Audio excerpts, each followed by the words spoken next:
अक्षय वट की जड़ें स्वयं साक्षात विष्णु है, शाखाएं स्वयं मंगलमयी लक्ष्मी है। उसके पत्तों में देवी सरस्वती वास करती है, तो उसके पुष्पों में भगवान शंकर।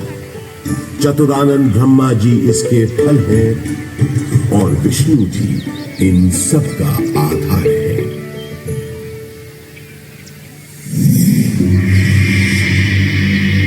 गौतम बुद्ध के काल में भी प्रयाग का बड़ा महत्व था। इसका एक बड़ा साक्ष्य है यहां उपस्थित अशोक की लाट। सम्राट अशोक का संदेश तो इस स्तंभ पर अंकित है ही। गुप्त काल के शक्तिशाली राजा समुद्रगुप्त का प्रयाग प्रशस्ति अभिलेख भी इसी स्तंभ पर खुदा है। 16वीं शताब्दी के अंत में सम्राट अशोक का यह स्तंभ उस किले का हिस्सा बन गया जिस किले का निर्माण संगम के किनारे मुगल बादशाह अकबर ने करवाया था। बुद्धं शरणं गच्छामि, धम्मं शरणं गच्छामि, संघं शरणं गच्छामि।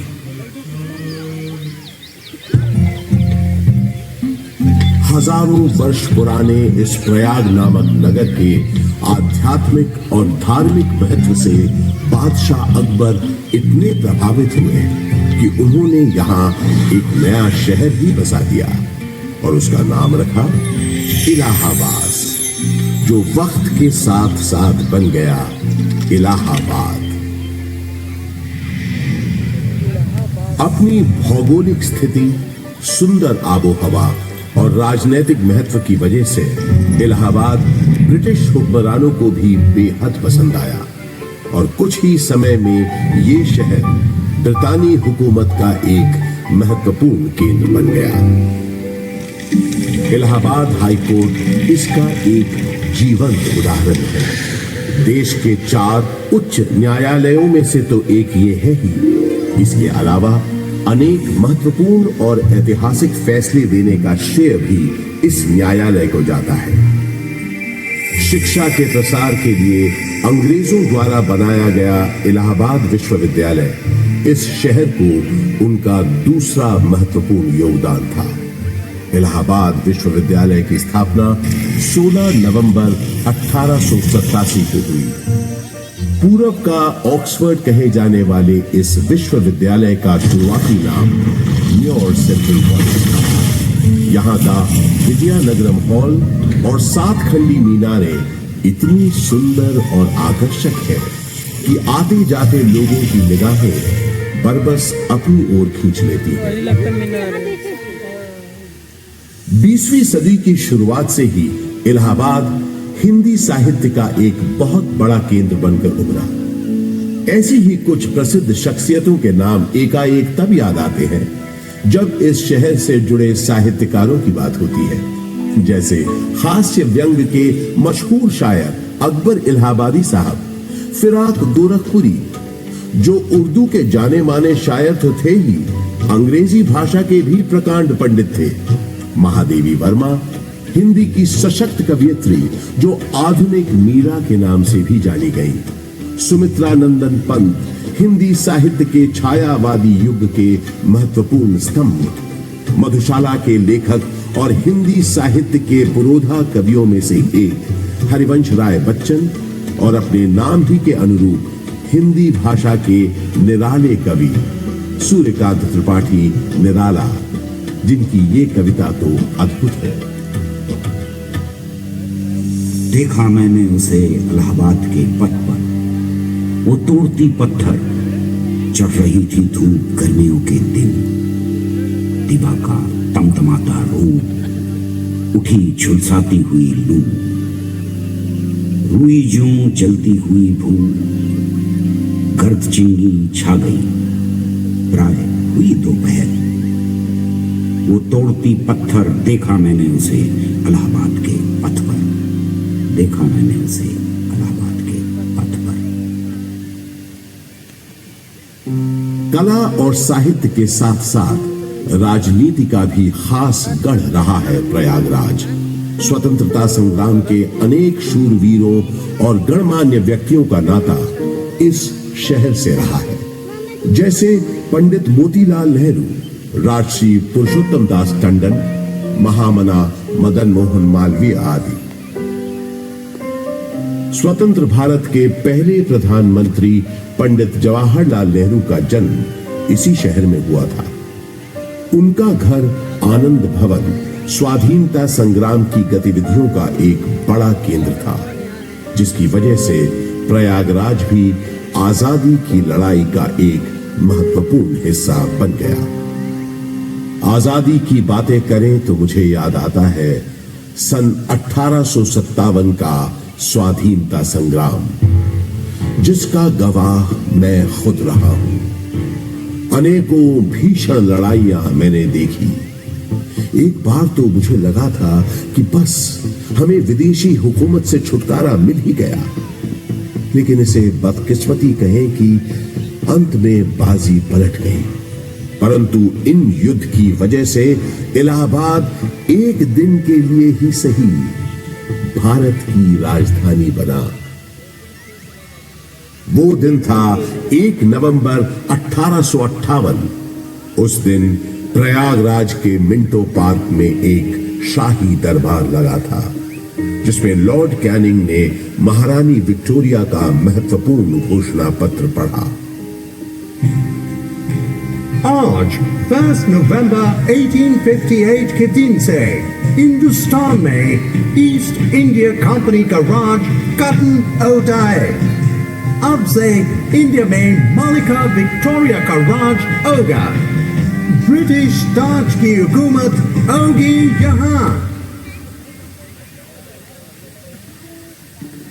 उस दौर से निकलकर समय के साथ थोड़ा आगे बढ़े तो मुझे याद आता है अपने चारों ओर बाहें फैलाए ये विशाल पार्क, जिसके आंगन में खड़ा मैं आज आपको ये कहानी सुना रहा हूं। बात सन 1870 की है, जब एडिनबर्ग के ड्यूक एल्फ्रेड साहब इलाहाबाद आए थे। उन्होंने यहां आकर 133 एकड़ के इस बड़े से भूखंड पर एक विशाल पार्क का शिलान्यास किया था। उन्हीं के नाम पर तो इस पार्क का नाम पड़ा है एल्फ्रेड पार्क। ब्रितानवी हुक्मरानों ने इस पार्क के भीतर कई एक महत्वपूर्ण इमारतों का भी निर्माण करवाया। अब जैसे कि ये मशहूर गवर्नमेंट पब्लिक लाइब्रेरी। इलाहाबाद के उस जमाने के कमिश्नर फ्रांसिस ऑटवे मेन एक लाइब्रेरी बनवाना चाहते थे, जिसके लिए उन्होंने मशहूर आर्किटेक्ट रिचर्ड रॉस्किल बेन को बुलवाया और कहा,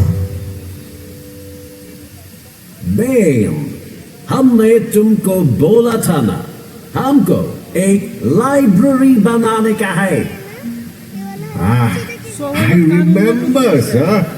आपने बताया था आपका डियर फ्रेंड और इलाहाबाद का एक्स कमिश्नर मिस्टर कटबर्ट बेंसले थॉर्नहिल का मेमोरी में आपको एक लाइब्रेरी बनवाना है, राइट?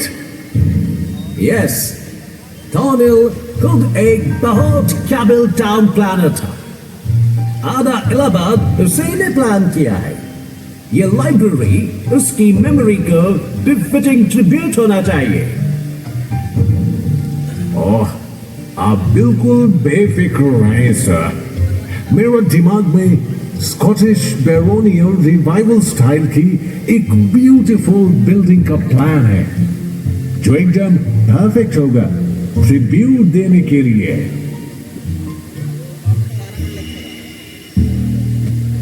वादे के मुताबिक श्रीमान बेन ने एक बहुत ही खूबसूरत इमारत बनाई, जिसे उस जमाने में थॉर्नहिल मेन मेमोरियल के नाम से जाना जाता था।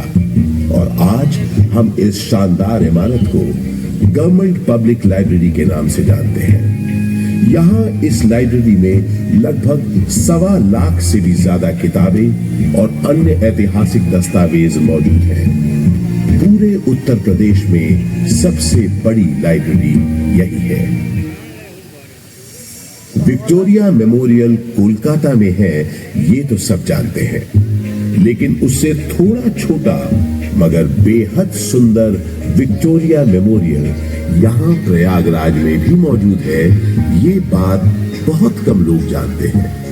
इसी पार्क के अंदर महारानी विक्टोरिया की याद में बनी सफेद संगमरमर की इस नियो गोथिक शैली की छतरी या कैनोपी का निर्माण सन 1905 में हुआ था और इसी कैनोपी में उनकी 7.5 फुट ऊंची मूर्ति का अनावरण अगले साल 1906 में हुआ। आजकल वो मूर्ति लखनऊ म्यूजियम में रखी है।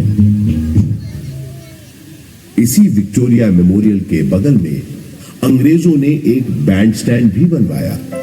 उस जमाने में ब्रिटिश सरकार के ज्यादातर जलसे और दावतें इसी पार्क में हुआ करती थी। उन कार्यक्रमों के दौरान यहां पुलिस बैंड बजाने का रिवाज था।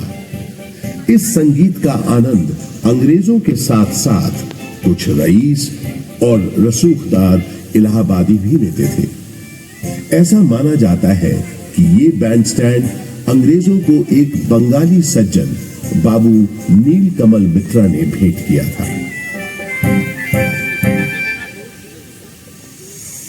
पंडित बृजमोहन व्यास और कुछ अन्य गणमान्य व्यक्तियों के प्रयासों से इलाहाबाद संग्रहालय की एक छोटे से स्तर पर शुरुआत सन 1931 में ही हो गई थी। एल्फ्रेड पार्क में म्यूजियम के वर्तमान भवन का शिलान्यास पंडित नेहरू ने 14 दिसंबर 1947 को किया और भारतवर्ष के 4 राष्ट्रीय संग्रहालयों में से एक इलाहाबाद म्यूजियम सन 1954 में आम जनता के लिए खोल दिया गया। यहां पुरातन शिल्प कृतियां, प्राचीन पाषाण प्रतिमाएं, कांसे की दुर्लभ वस्तुओं और पांडुलिपियों के अलावा 75,000 से अधिक कलाकृतियों का एक विशिष्ट संग्रह है। वास्तुकला के इन धरोहरों और अद्वितीय संग्रहालय के अलावा ये पार्क एक ऐसे स्वतंत्रता सेनानी के नाम के साथ भी जुड़ा है जो कभी फिरंगियों के हाथ न आया और हमेशा आजाद ही रहा। वो महान स्वतंत्रता सेनानी थे चंद्रशेखर आजाद। भारत के स्वतंत्रता संग्राम में इनका अभूतपूर्व योगदान रहा है। मशहूर क्रांतिकारी दल हिंदुस्तान रिपब्लिक एसोसिएशन को हिंदुस्तान सोशलिस्ट रिपब्लिक एसोसिएशन के नाम से न सिर्फ उन्होंने पुनर्गठित किया बल्कि भगत सिंह, राम प्रसाद बिस्मिल, अशफाक उल्लाह खान जैसे अनेक क्रांतिकारियों को उसमें शामिल भी किया। सन 1931 में चंद्रशेखर आजाद एक खुफिया और बेहद महत्वपूर्ण काम के लिए इलाहाबाद आए और 27 फरवरी के दिन उन्होंने अपनी पार्टी के एक सदस्य सुखदेव राज से इसी एल्फ्रेड पार्क में गुप्त मीटिंग की योजना बनाई। किसी भेदिए ने यह सूचना British police officer mister Nott Power को दे दी। Hello, CID incharge Nott Power this side. DSP Thakur Vishweshwar Singh से बात कराओ, अर्जेंट मैटर है। सलाम साहब, DSP सिंह बोलता हूँ। सिंह, 30 आर्म सिपाही लेकर एल्फ्रेड पार्क के पास मिलो फौरन। आपका मतलब कंपनी बात? यस, कंपनी बाग। क्वेश्चंस पूछ के टाइम मत वेस्ट करो, जल्दी करो। इस गद्दारी से बेखबर आजाद कंपनी बाग पहुंच चुके थे और पार्क में छुपे हुए थे। सुखदेव राज भी इलाहाबाद में अपने छुपने के ठिकाने से निकलकर उनसे मिलने तयशुदा जगह पर पहुंच गए। आजाद कहीं दिख नहीं रहे थे। सुखदेव ने उन्हें ढूंढना शुरू किया और आखिर वो दोनों मिल गए। गुरुजी, गुरुजी, गुरुजी। सुखदेव, किसी ने तुम्हारा पीछा तो नहीं किया? आप निश्चिंत रहें गुरुजी, मैंने यहाँ आते वक्त पूरी सावधानी बरती है। शाबाश सुखदेव, शाबाश। मैंने तुम्हें यहाँ बहुत जरूरी मंत्रणा के लिए बुलाया है। जी बताइए। मैं चाहता हूं कि तुम और तुम्हारे 4-5 विश्वास पात्र साथी आजाद और सुखदेव की बातचीत शुरू हुए ज्यादा देर नहीं हुई थी कि नॉट पावर 30 राइफलधारी सिपाहियों के साथ यहां पहुंच गया। Mr. Chandrasekhar Tiwari, you have been surrounded by police. तुम्हें पुलिस ने घेर लिया है। तुम आज यहां से बचकर नहीं जा पाओगे। Surrender yourself. सुखदेव, तुम निकलो फौरन। नहीं गुरुजी, मैं आपको अकेला छोड़कर नहीं जाऊंगा। बहस मत करो, जाओ, ये मेरा आदेश है, जाओ।